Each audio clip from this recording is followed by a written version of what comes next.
3। तो चलिए स्टार्ट करते हैं एक्सरसाइज 10.3 का इंट्रो पार्ट। इसमें एक एक प्रूफ देखेंगे और उसके साथ जो भी उससे एग्जांपल है वो भी सॉल्व करेंगे। General equation of a line, ये हेडिंग है एनसीईआरटी में। जैसे 10.3 स्टार्ट होती, क्या है ये general equation of a line. इस चैप्टर का नाम क्या, straight line. Straight line means इसी तरीके से ये यही तो है सब स्ट्रेट लाइन। क्या यही चैप्टर क्लास 10th में था जिसका नाम था linear equation in two variable, pair of linear equation in two variable. तो आपने पढ़ा होगा कि जो लीनियर इक्वेशन होती थी उसका यहाँ पे नया नाम दे दिया गया स्ट्रेट लाइन।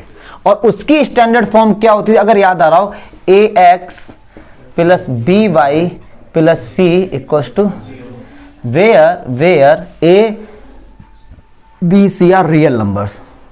यही तो होती थी और वो ही हम यहां पर पढ़ेंगे। अब ये जनरल इक्वेशन है किसी भी लाइन की, सही बात है। x और y की डिग्री 1 है और जब डिग्री 1 होती तभी तो इसको बोलते हैं लीनियर इक्वेशन। इक्वेशन इसलिए बोला गया कि इक्वल्स टू में RHS भी, LHS और RHS होते तो वो इक्वेशन होता है। अदरवाइज अगर जीरो हटा देंगे तो ये पॉलिनोमियल बन जाएगी, लीनियर पॉलिनोमियल बन जाता है। ठीक है ठीक है। तो बस अब इस टाइप की इक्वेशंस के बारे में पढ़ेंगे, डिफरेंट फॉर्म्स पढ़ेंगे हम लोग। इससे पहले क्या क्या पढ़ा वो मैं आपको जरा बता दूं। अब अगर मैंने 10.2 तक मैंने कहा यार इस लाइन का स्लोप फाइंड करो, तो आप स्लोप फाइंड करते थे, या तो ये एंगल पता होना चाहिए आपको तो आप स्लोप फाइंड कर सकते थे, ठीक है, या 2 पॉइंट पता होने चाहिए थे आपको तो आप स्लोप फाइंड कर सकते थे, ठीक है। अब ऐसा नहीं मिलेगा कुछ भी, ना तो आपको कहीं पर पॉइंट मिलेंगे, कोऑर्डिनेट बिल्कुल नहीं मिलेंगे, ना बात होगी एंगल की। फिर बोलेंगे स्लोप फाइंड करो, केवल ये फॉर्म गिवन होगी, बस इस तरीके से एक लाइन की इक्वेशन गिवन होगी ये। फिर आपसे बोलेंगे भैया कि स्लोप इंटरसेप्ट फॉर्म बताइए, इंटरसेप्ट फॉर्म बताइए, नॉर्मल फॉर्म बताइए, सब कुछ बताना होगा आपको। तो देखिए कैसे करते हैं, ठीक है।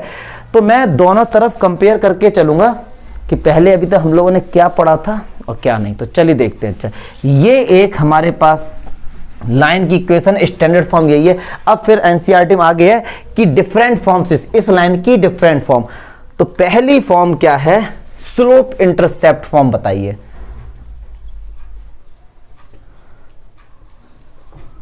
मतलब मैं देसी तरीके से समझाऊं, ये तो होगी मैथ्स की लैंग्वेज, ठीक है, बात खत्म करो।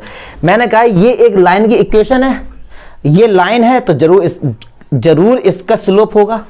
अगर कोई लाइन है और आपने कार्टेशियन प्लेन पे ड्रॉ किया है तो इसका स्लोप जरूर कुछ ना कुछ होगा। तो हम आपसे पूछना भैया स्लोप इंटरसेप्ट फॉर्म बताइए। इंटरसेप्ट का मतलब होता है इसने किसी हाँ ठीक है, इंटरसेप्ट फॉर्म बताइए। इसने कहीं ना कहीं एक्स एक्सिस को या वाई एक्सिस को कट किया होगा, ठीक है।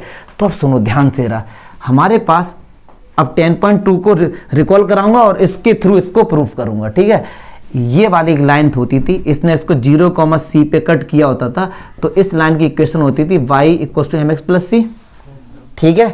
ये लाइन की इक्वेशन तब होती थी जब पॉइंट गिवन है और स्लोप m होता था। अब ऐसे ही ये लाइन की इक्वेशन है और इसने भी y एक्सिस इस तरीके से कट किया है, ये लाइन की इक्वेशन है। तो कह रहे तो इसका स्लोप बताइए और इसने किस पॉइंट पे कट किया वो भी बताइए। अब कैसे करेंगे, तो देखिए प्रूफ बताऊंगा, उससे कंपेयर हम लोग करते चलेंगे। इस वाली इक्वेशन y एक तरफ है, बाकी सब एक तरफ है। सेम काम हम यहां पे करेंगे, y को एक तरफ रखेंगे, बाकी सब एक तरफ रखेंगे। तो देखो by माइनस का ax माइनस का c, अगर मैंने इसको यहां पे होल्ड किया, वो सब उस तरफ गए तो माइनस हो जाएगा। मुझको निकालना है y, तो y इक्वल्स टू क्या होगा, माइनस का a upon b x minus का c अपॉन बी। यस और नो, पक्की बात है। कंपेयर करो इस वाली इक्वेशन से, y equals to M X plus C. तो कंपेयर करें तो m कितना आ गया, माइनस का a अपॉन बी, और c कितना आ गया, माइनस का c अपॉन बी। पक्की बात है। तो अगर लाइन की फॉर्म इस फॉर्म में गिवन, लाइन की इक्वेशन अगर इस फॉर्म में गिवन है, तब हम आपसे पूछें यार भाई उसका स्लोप बताओ, तो आप माइनस a अपॉन बी कर देंगे। और मैं आपसे पूछूंगा कि उसने y इंटरसेप्ट का पॉइंट के कोऑर्डिनेट क्या है, तो आप बोलेंगे 0, माइनस c अपॉन बी। मतलब ओरिजिन से डिस्टेंस कितना होगा, minus c upon b. Yes और नो, बात समझ आ रही है, पक्की बात है। चलिए अच्छा, ये तो हो गया y इंटरसेप्ट वाला। अब हो सकता है इस लाइन ने x एक्सिस पे कट किया हो, तो हमको पता है कि अगर कोई लाइन x एक्सिस पे कट करती थी, ये डिस्टेंस हमारे पास d होता था, तो भैया इस लाइन की इक्वेशन होती है y equal to mx minus d. यही तो होती थी, याद आ रहा है थोड़ा थोड़ा। तो जरूरी नहीं है कि ये लाइन की फॉर्म हमेशा वाई एक्सिस को ही कट करे, क्या पता उसने एक्स एक्सिस को कट किया, लाइक दैट ये एक्स एक्सिस इसने कट किया। ये लाइन की equation A X plus B Y plus C cos to zero. अब आप बताइए स्लोप क्या है और इंटरसेप्ट क्या है इसका। तो चलिए y इक्वल टू मतलब y एक तरफ बाकी सब एक तरफ था, तो हमारे पास ये रहा y एक तरफ है बाकी सब एक तरफ था, यही तो है। लेकिन हमने क्या देखा, m कॉमन आ रहा है। क्या कॉमन आ रहा है? m, और m कितना है? माइनस का a अपॉन बी। तो मैं काम ना करूं भैया माइनस का a अपॉन बी ले लूं बाहर, अंदर कितना बचा? ये x बचा, क्योंकि यार मेरा टारगेट है मुझे इस फॉर्म में कन्वर्ट करना है, ठीक है जी। तो जब माइनस कॉमन लिया तो अंदर कितना हो जाएगा? प्लस हो जाएगा ना, क्योंकि माइनस कॉमन ले लिया और अंदर यहाँ पे क्या है? माइनस है, तो क्या हो जाएगा? प्लस हो जाएगा। अब सुनो एक बात, जब हम कोई चीज कॉमन लेते हैं तो इसका मतलब होता है अंदर डिवाइड कर देना। तो क्या इसका डिवाइड नहीं हुआ हो, इसके साथ हुआ होगा? तो मैं साइड में बता दूं, इसका डिवाइड हुआ होगा इसके साथ, माइनस का a अपॉन बी। और डिवाइड कैसे हम लोग करते हैं? b अपॉन माइनस का a। तो कितना आ गया? c अपॉन, ये पक्की बात है। तो अगर लाइन इस फॉर्म में गिवन है और उसने x इंटरसेप्ट किया है तो ऐसे में स्लोप हो जाएगा ये, और ओरिजिन से डिस्टेंस कितना हो जाएगा? ये हो जाएगा। बात समझ आ रही है? पक्की बात है, देख लेना। आप बताइए कि हाँ सर ये थोड़ा सा हमको डाउट हो रहा है, तो बताओ। अगर डायरेक्ट तरीका एक और था, इसका डायरेक्ट तरीका क्या है? ये लाइन की इक्वेशन है, इसने x एक्सिस पे कट किया है, यस और नो? पक्का किया है। तो x एक्सिस पे कट किया तो x एक्सिस में y क्या होगा? 0 हो जाएगा हमारा y क्या होगा? 0 हो जाएगा। तो ये चीज 0 हो जाएगी हमारी। तो ax plus C equals to 0, तो x बराबर क्या हो जाएगा? माइनस का c अपॉन a। अब आप कहेंगे सर यहाँ तो भैया प्लस, अरे माइनस हमने कॉमन भी तो लिया है ना, ठीक है। तो इस तरीके से डायरेक्ट हम लोग उसका निकाल सकते हैं। क्लियर है? अभी कंफ्यूजन हो रही होगी, पक्की बात है कंफ्यूजन होगी। एक क्वेश्चन जब करेंगे ना सारी कंफ्यूजन दूर होगी, क्योंकि मैं बता रहा हूँ प्रूफ आपको ये चीज़ कहाँ से आई है। बात समझ आ रही है? पक्की बात है। तो देखिए इस तरीके हम लोग कर, अब इस पे बेसिक क्वेश्चन देखते हैं। चलो एक और बता देते हैं पहले, उसके बाद देखते हैं। ये स्लोप इंटरसेप्ट फॉर्म हो गई, और एक होती थी नॉर्मल इंटरसेप्ट फॉर्म। केवल एक होती थी क्या? Intercept form. नहीं मतलब नॉर्मल तो मैंने ऐसे बोला, इंटरसेप्ट फॉर्म होती थी। वो देखो यार क्या होती है, उसको भी बताते हैं। फिर हम लोग करना क्वेश्चंस करेंगे इस पर, और फिर क्वेश्चन बहुत अच्छे से समझ आएंगे आपको, देखना। कि प्रूफ में हो सकता है नई चीज पढ़ रहे हैं तो थोड़ी दिक्कत हो। चलिए अच्छा, इंटरसेप्ट फॉर्म क्या होती थी कि भैया ये लाइन है, इसने इसको ये कट किया, इस पॉइंट के कोऑर्डिनेट a,0 होते थे, इसके 0,b होते थे। इस लाइन की इक्वेशन होती थी, ये तो होती थी, पक्की बात है। अच्छा अब क्या किया इस लाइन ने, अब यहां पर कोऑर्डिनेट तो गिवन होने का कोई मतलब ही नहीं है, कोऑर्डिनेट तो गिवन होंगे नहीं, केवल एक चीज गिवन होगी, इस लाइन की इक्वेशन। फिर आपसे पूछेंगे भैया ये कोऑर्डिनेट बताओ या इक्वेशन बताओ ये, ठीक है। ये सब चीजें हमको बताइए, ये डिस्टेंस कितना और ये डिस्टेंस कितना, उसमें गिवन होता था। चलिए इस फॉर्म में कन्वर्ट करेंगे तो देखो ax plus B y equals to minus c. Compare करते चलो हर्ष केवल, इधर RHS में क्या है? फन। यहां वन कैसे आएगा? जब मैं माइनस सी से डिवाइड कर दूंगा, यस और नो? तो माइनस सी से मैंने इधर भी डिवाइड कर दिया, और भैया माइनस सी से मैंने इधर भी डिवाइड कर दिया, इधर क्या, तो ये क्या हो गया? 1 हो गया। और स्टैंडर्ड फॉर्म में देखो x अकेला है, यहां पे तो x के साथ क्या a है, तो क्या मैं इस a को इसके नीचे नहीं लिख सकता हूं? जाएगा तो मल्टीप्लाई में, इस b को यहां से हटा के इसके नीचे नहीं लिख सकता हूं? आप कहेंगे सर कैसे? तो यार छोटी क्लास से हमने पढ़ा कि 2/3/4 है, तो ये 4 जाएगा तो इसी के पास कहीं भी लिख दो इसको। तो अब कंपेयर करो, क्या ये a नहीं हो गया और क्या ये b नहीं हो गया? मतलब यहां से लेके यहां तक का डिस्टेंस माइनस का c अपॉन a हो गया, और ये डिस्टेंस माइनस का c अपॉन b हो गया। आई बात समझ में? ये x इंटरसेप्ट पे मतलब x पे जहां पे कट गया उसका ये डिस्टेंस और इसका ये डिस्टेंस हो गया। बात समझ आ रही है? याद मत करना बिल्कुल भी, ये तो मैं प्रूफ बता रहा हूं, आपको याद नहीं करना है। अब मैं क्वेश्चंस कराऊंगा, फिर आप देखो एकदम हो जाएगा आपसे, ठीक है। कंसेप्ट समझा रहा हूं बस, अब अभी क्वेश्चन करेंगे तब अच्छे से समझ आएगा। अरे चलो देखो, अच्छा अब सुनो, ये क्वेश्चन है, ये लाइन की इक्वेशन स्टैंडर्ड फॉर्म गिवन है। अब कह रहा है इसका स्लोप फाइंड करो और एक्स इंटरसेप्ट और वाई इंटरसेप्ट फाइंड करो। मतलब क्या किया, अभी तक स्लोप जब हमसे फाइंड करने को पूछा गया था या तो एंगल गिवन था या 2 पॉइंट गिवन थे, यहां केवल इक्वेशन गिवन होगी बस। अब कह रहे हैं कि एक्स इंटरसेप्ट और वाई इंटरसेप्ट फाइंड करो। मतलब ये पक्की बात है कि इसने एक्स और वाई को कट किया होगा, तो मतलब इस तरीके से लाइन होगी। कह रहे हैं इसका स्लोप फाइंड करो, तो सुनो इसको हम इस फॉर्म में कन्वर्ट करते हैं, y = mx + c में, और m क्या होता था, स्लोप होता था। चलिए अब मतलब y एक तरफ बाकी सब एक तरफ, तो 3x + 10 = 4y। पक्की बात है, y उस तरफ ले गए। अच्छा y सिंगल होता है तो क्या 4 का डिवाइड करेंगे इसमें भी और इसमें भी, यस और नो। अब कंपेयर करो तो mx, x का कोफिशिएंट क्या है 3/4, तो भैया इस लाइन का स्लोप कितना आ गया, रटना मत, जो मैंने अभी पढ़ा है वो तो मैंने प्रूफ बताया, रटेंगे नहीं बिल्कुल भी। चलिए एक्स इंटरसेप्ट और वाई इंटरसेप्ट का बहुत ही सिंपल तरीका देखते हैं क्या है, सब बहुत ही ज्यादा सिंपल तरीका। कह रहे एक्स इंटरसेप्ट बताओ, 2 तरीके से मैं आपको बताऊंगा।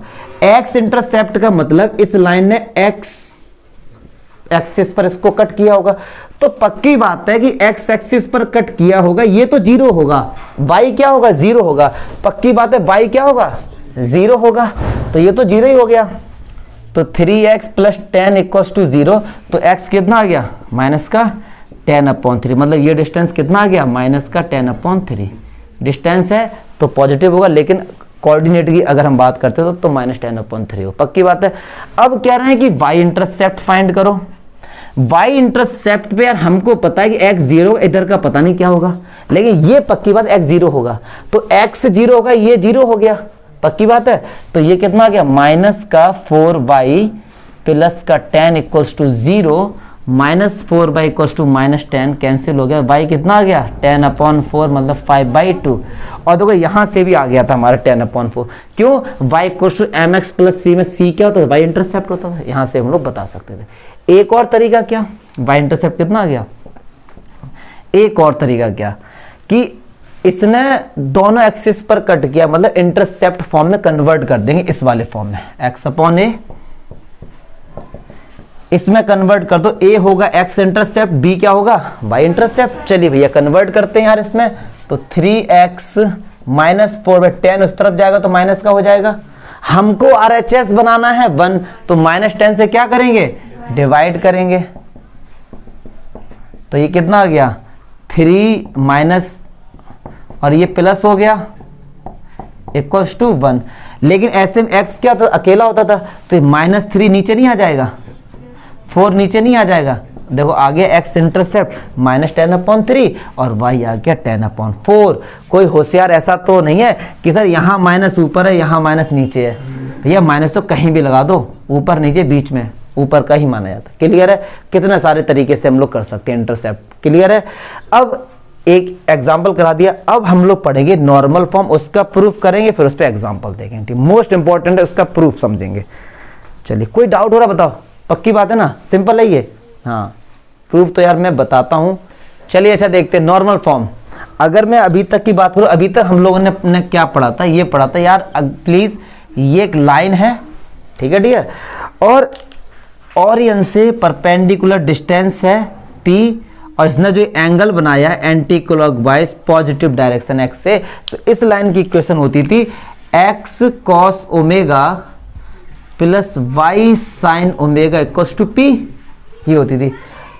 इस लाइन की इक्वेशन आपने तब फाइंड कर पाई यार जब आपको एंगल पता था, डिस्टेंस फ्रॉम द ओरिजिन पता था। ठीक है जी। अब आपको कुछ नहीं कहेंगे, अब आपको केवल कहेंगे भैया ये लाइन की equation ax plus by plus c, इसको इस फॉर्म में कन्वर्ट करो नॉर्मल फॉर्म में, क्योंकि ये लाइन की नॉर्मल फॉर्म है ना, और ये जनरल इक्वेशन है, तो कह रहे हैं इसको भी नॉर्मल फॉर्म में कन्वर्ट करो। बात समझ आ रही है। अब देखो क्या है, कैसे हम लोग कन्वर्ट करेंगे इसको, देखते हैं। अच्छा तो x cos omega plus y sin omega minus p = 0, ये एक नॉर्मल फॉर्म है, मतलब लाइन की इक्वेशन ही तो है। और ये फिर क्या है ax प्लस by प्लस, ये भी तो एक लाइन की इक्वेशन है। ये भी लाइन की इक्वेशन है और ये भी लाइन की इक्वेशन है, ठीक है जी। तो क्या ये दोनों लाइन आपस में कोइंसाइड नहीं करेंगी? दोनों लाइन ही है, ये भी नॉर्मल फॉर्म में हम लोग कन्वर्ट करने जा रहे हैं, वो भी नॉर्मल फॉर्म में, तो ये आपस में क्या करेंगी? कोइंसाइड करेंगी, ठीक है जी। तो क्यों? क्योंकि ये लाइन भी इसी के ऊपर ही है ना, तभी तो हमको इस लाइन की इक्वेशन फाइंड करनी। यस और नो? यस और नो। और हमने चैप्टर 3 क्लास 10th में पढ़ा है कि अगर दो लाइन आपस में कोइंसाइड या ओवरलैप करती हैं तो A1/A2 B1/B2 इक्वल्स टू, मुझे नहीं लगता यहां तो कोई डाउट हो, पक्की बात है। चलिए अच्छा, तो देखते अब क्या होगा यहां से, cos ω/A, ठीक है जी, sin ω/B माइनस का P/C। क्लियर है? अच्छा, ये इसके इक्वल होगा जब तीनों आपस में इक्वल है। तो अगर मैं यहां से आपसे कहूंगी cos ओमेगा क्या होगा, तो आप कहेंगे माइनस का PA/C। अगर मैं आपसे यहां से कहूंगा sin ओमेगा क्या होगा, तो आप कहेंगे माइनस का BP/C। पक्की बात है। अच्छा, हमारा टारगेट क्या है? हम cos omega sin omega P find कर ले, इसमें हम लोग पुट कर देंगे वैल्यू बस। तो हमने पढ़ा है क्लास 10th में sin square omega plus cos square omega क्या होता है? 1 होता है। तो sin स्क्वायर ओमेगा मतलब इसका स्क्वायर करेंगे तो क्या होगा? B square P²/C square. और cos स्क्वायर ओमेगा इसका करेंगे तो क्या होगा? P square A²/C square equals to 1। पक्की बात है। अच्छा, एलसीएम कितना आ रहा है? C स्क्वायर, ऊपर से क्या हो जाएगा? B square P square plus P square और A स्क्वायर। तो ऊपर से P स्क्वायर कॉमन आ रहा है, तो अंदर कितना बचेगा? A square plus B square और C स्क्वायर इस तरफ आ जाएगा। तो P बराबर वैल्यू क्या होगी? Plus minus C square upon root में A square plus B square. अब बहुत से बच्चे सोच रहे हैं ये क्या, मैंने थोड़ा सा डायरेक्ट कर दिया। ये डिवाइड में जाएगा, स्क्वायर है, स्क्वायर जब भी हटता है तो क्या लगता है? Under root. तो C स्क्वायर का तो C हो गया और इसका ये हो गया। प्लस माइनस क्यों आया? क्योंकि स्क्वायर जब भी हटता है तो भैया प्लस माइनस आता है। बात समझ आई?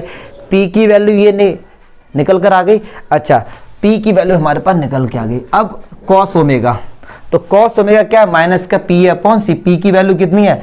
प्लस माइनस C और A ऊपर है, तो ये कितना हो गया? रूट में A स्क्वायर B स्क्वायर और C तो C से ये कैंसिल हो गया। तो cos ओमेगा कितना आ गया? Plus minus A upon root में स्क्वायर प्लस B स्क्वायर। अब आप कहेंगे सर यहाँ तो माइनस था, माइनस कहाँ गया? अरे भैया यहाँ माइनस था और P की वैल्यू में क्या था? प्लस माइनस था, तो हमने प्लस माइनस ही लिख दिया। ठीक है जी। अच्छा, साइन ओमेगा क्या है?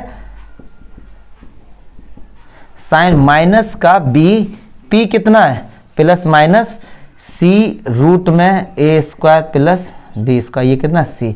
तो साइन ओमेगा कितना आ गया? Plus minus B upon root में A स्क्वायर प्लस B। और बुक में चेक करो, यही आंसर आ रहा हो। देखो जल्दी कोई भी एक बच्चा चेक करे, कोई आपकी है। अरे आंसर कर दी तुमने 74 नंबर वाली बात। ये तो एग्जाम्पल है ना, ये प्रूफ है। देखो ये रहा, पलटो जरा पेज, सही है ना? यहाँ पे चेक करो, cos ओमेगा sin ओमेगा, सही है ना?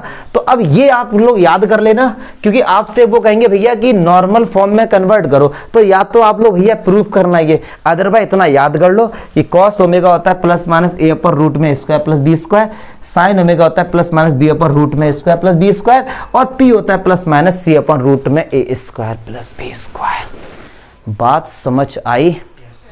पक्की बात है? अब क्वेश्चन देखेंगे इस मजे से। कह रहे हैं कि रिड्यूस द इक्वेशन, ये जो इक्वेशन गिवन है into a normal form, normal form में कन्वर्ट करना। ये तो हमारे पास वही वाली इक्वेशन है, ax plus B Y plus C equals to 0, इसी वाली फॉर्म में। कह रहे हैं नॉर्मल फॉर्म में कन्वर्ट करो, और नॉर्मल फॉर्म जो भी होता है भैया वो यही होता है, ये एक लाइन है, मतलब ओमेगा पता लग जाए और कैसे पी पता लग जाए। और नॉर्मल फॉर्म जो होती थी वो ये होती थी, x cos omega plus y sine omega equals to p. तो कैसे भी ओमेगा पता लग जाए, पी पता लग जाए, वैल्यू पुट कर देंगे। तो दो तरीके से बताऊंगा इसको, ठीक है, अपने अपने तरीके से, एक एनसीईआरटी का और एक अपना देसी तरीका। तो चलिए, एक स्टैंडर्ड फॉर्म होती थी A X plus B Y plus C equals to 0। तो ए कितना हो गया कंपेयर करेंगे तो √3, बी कितना हो गया 1 और सी कितना हो गया -8। और अभी हम लोगों ने प्रूफ किया यार कि कॉस ओमेगा क्या होता था, प्लस माइनस ए अपॉन रूट में, यस और नो? अभी क्या है ना, हम लोगों ने प्रूफ किया ये। और साइन ओमेगा क्या, इसको याद करना पड़ेगा, plus minus b upon root में,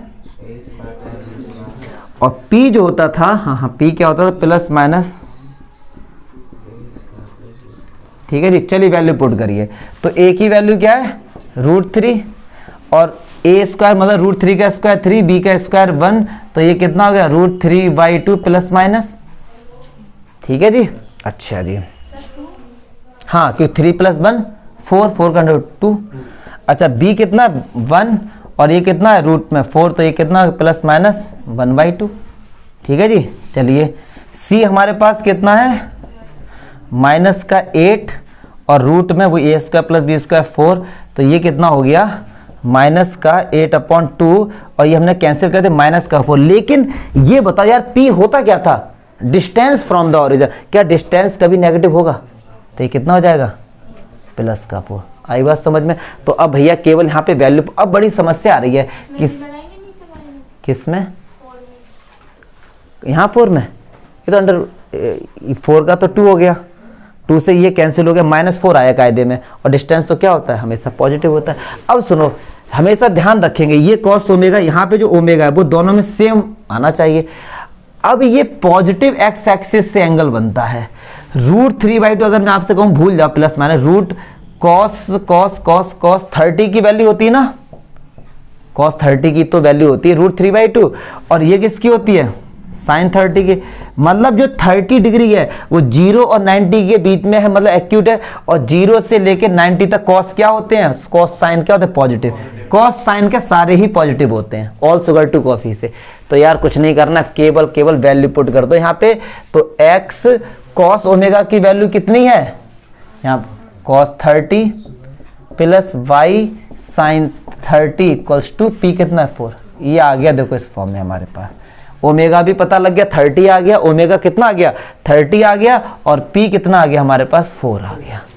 क्लियर। एनसीईआरटी में इसका सॉल्यूशन ऐसे नहीं है, उन्होंने अपना तरीका लगाया, वो भी तरीका था वो आपको और सिंपल लगेगा, बट हम लोग अपने देसी तरीके से सॉल्व करते हैं। उन्होंने क्या किया इस क्वेश्चन में कि भैया √3x plus y minus 8 equals to 0 है, उन्होंने क्या किया कि इससे डिवाइड कर दिया, पता है किससे, √4 से इधर भी डिवाइड कर दिया और इधर भी डिवाइड कर दिया। क्यों किया, √3 का स्क्वायर 3, 1 का स्क्वायर 1 4, √4 का मतलब 2 से डिवाइड कर दिया, तो √3/2x प्लस 1/2 माइनस का 8/2 इक्वल्स टू 0, ठीक है जी। तो √3y को लिख सकते हैं cos 30, इसको लिख सकते हैं sin 30, उस तरफ गया तो 4 हो गया, आ गया आंसर, जो आपको सही लगे। मोस्टली बच्चों को यही सिंपल लगे, लेकिन आगे जाके फिर इसकी याद आएगी, तो इसलिए मैंने दोनों से बता दिया, जो आपको अच्छा लगे, जो आपको अच्छा लगे। क्योंकि इससे मैंने इसलिए बताया क्योंकि यार हमने प्रूफ किया ना, तो आपको पता भी तो होना चाहिए हमने जो प्रूफ किया उससे हमारा क्या इसका यूज है। कंसेप्ट क्लियर हो रहे हैं, पक्की बात है ना, ठीक है जी। चलिए एग्जाम्पल 15 देखते हैं। क्या ना, ये दो लाइन की इक्वेशन है, इनके बीच में एंगल बताइए। तो एंगल का तो यार फाइंड करने का एक ही फॉर्मूला होता था, tan theta equals to m2 minus m1 1 plus m1 into m2, यही होता था। लेकिन ये जो लाइन की स्टैंडर्ड फॉर्म है ये तो ax plus by plus c में, तो m कैसे हम लोग फाइंड कर, बहुत सिंपल है यार। इस वाली में y को एक तरफ करो, बाकी सब एक तरफ कर दो, ऐसे इसमें y को एक तरफ करेंगे, बाकी सब एक तरफ कर देंगे, तो ये क्या आएगा x अपॉन, पक्की बात है।